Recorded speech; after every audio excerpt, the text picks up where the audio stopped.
Hello, beautiful! So, today nakapag-pollinate na ako at hindi ko na nga pinakita. Oo. Ayan. Pero kitang-kita nyo na meron siyang pollen. So, na-pollinate ko na siya. Ayan. So, this is hybrid OW and ayan. Simula morning na flower started ng hindi pala morning, afternoon, 12 noon. Tapos hanggang ngayon, nakabuka pa siya. So, usually kasi, ang mga flowers ng Astro, it lasts lang for, kumari ngayon, nag-bloom siya, nagdalas lang siya for mga 4 to 5 hours, parang ganun. Tapos, nagko-close na sila. Parang wala pang 4 hours, parang 3 hours lang. Tapos, yun, na-cross-pollinate ko siya dyan. Diba? So, ngayon lang ako nakakita ng ganito, na na malaki yung ganito niya. Usually kasi ganito lang. Hindi ko alam kung may laman to, pero sana mayroon. Pero ngayon ko lang nakita yung ganyan. And then nakakatawa kasi nagumpay din ako kay Pocorium turtle. Ayan. Oh, diba? Kabog. Ayan. So, nakakatawa kasi winner ako today. Tapos, nag-flower ulit sila. Ayan. And then, yung ating isa pang 7 ribs na Astro. 7 ribs lang naman na Astro. Diba? Tapos, biglang boom. Laki naman bigla nitong isa. Ito. Oops. Baka maano ko yung flower buds. Arik. Ano ba yan? Muntik na ako masubsob. Ayan. So, namatay na yung mga damo. Ayan. So, yun, tingnan nyo. Columnar type siya. Tapos, ang ganda niya. May mga mansya lang ng sebin. Tsaka ng minerals ng water. Makikita nyo din yan sa ating Fukuryu na Astro. At talaga namang ang laki niya. Oh, ayan. Tapos, yun, nabuhay uli yung ating Haworthia. Haworthia loves water. Ayun. Tsaka madali lang alagaan mga Haworthia. And ito, yung isa nating Astro na nagmamaganda. Ang laki na niya, oh. Ba't nga hindi siya nagpa-flower pa? And tapos may papakita ko sa inyo. Ganda niya. Diba? Horse tea. And then, saan pa tayo pupunta? Ayun. Magpa-flower na isa natin turtle. Need na din i-repat. Tapos, nag-flower na yung daydream natin na hybrid. And, yun pa lang. Yun pa lang naman. Ang magandang i-hybrid kasi daydream sila. So, nag-order na ako ng net na makapal na kagaya na sa kabila. Kasi, baka yung mga ipopollinate ko na mga na mga gymno is masunog yung flower. Tapos, biglang boom, biglang laki nito. Koyo to, pagka kulay siya, orange. Ngayon, back to yellow, variegation siya. Pero pagka orange siya. Ayun, need ko na itong i-repat. Ayan. Nangangayayat na siya. I think there is something wrong with this. So, i-repat na natin yan sa susunod. Tsaka ito. So, may mga problem na yan sa ugat sapat. Di na nakaka-absorb masyado ng nutrients and water. Ganon. Ang laki na din ni Nebula. Ito din, nagkakaroon ng buhay. Ayan. Another bloom. Ngayon lang ako nakakita ng ganito. Yan o. Nag-flower pala to. Buti natingin ako sa baba. Tapos, boom. O diba? Kaboom. So, ito yung mga pinolinate ko kay Fukuryu. Oo. Ayan.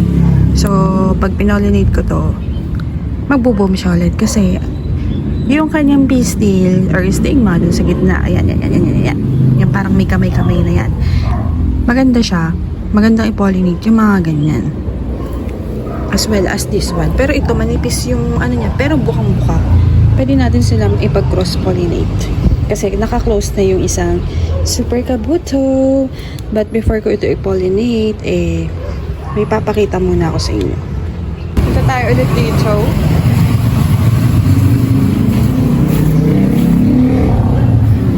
Makatore ang rosas. Ayan. So, magbo-bloom na naman. Sipag nila mag-bloom. Tapos, ito yung ayan. O, diba ang laki? Kunin natin. Ayan. Tingnan nyo guys kung gaano siya kalaki. Ito na ang pinakamalaki kong na-pollinate na nakita. O, kapag talaga malaki yung flower, tas malaki yung pistil, is maraming seeds yan. At yun mga ganyan, kailangan bantayan. Ito rin pero dati ko naman pinapollinate yan, hindi naman ganyan kalaki. Baka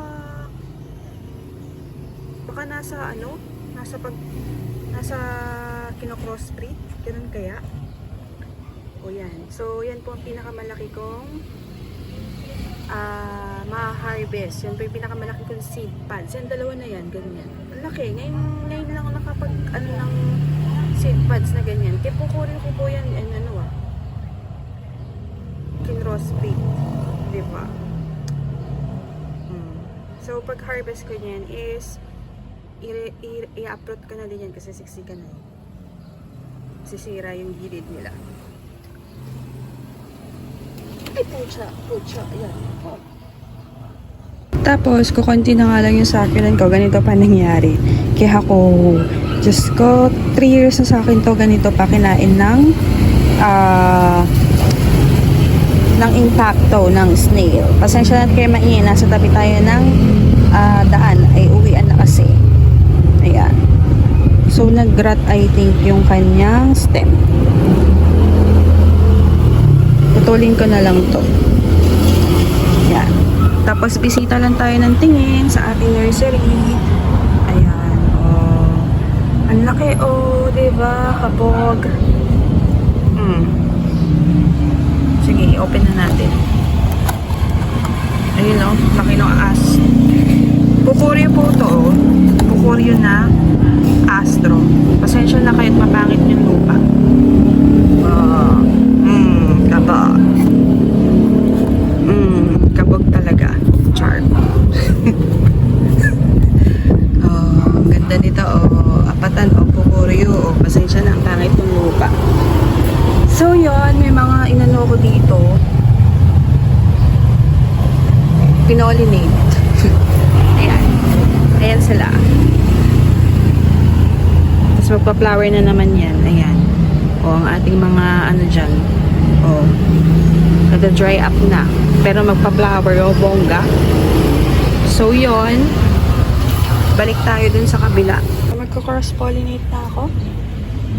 Kuha na ako sa kanya. Maganda to. Pero sila yung star shape. Tingnan nyo. Ang ganda niya, oh. If you would compare this to this is ayan. Maganda siya. Mas pares naman sila maganda. Ayan.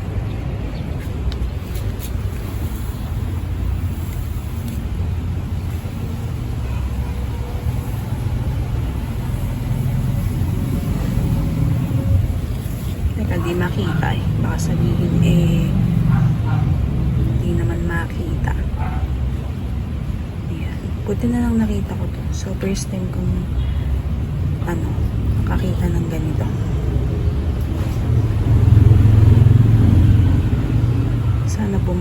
Sana umano. So kuha pa tayo. Yun.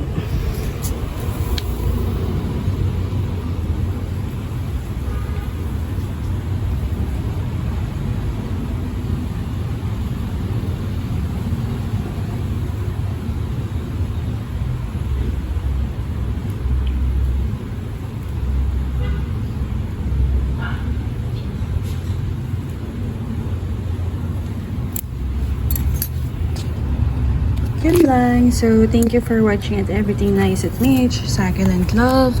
This is your nurse Plantita saying God bless po. At laging mag-ingat.